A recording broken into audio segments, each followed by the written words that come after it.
உலகத்தின் பந்தங்கள் எல்லாம் நீ சொல்லி தந்தாயே.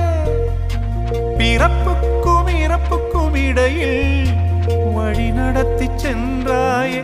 உனக்கே ஓர் தொட்டில் கட்டி நானே தாயாய் மாறிட வேண்டும். ஆராரிராரோ நான் இங்கே பாட,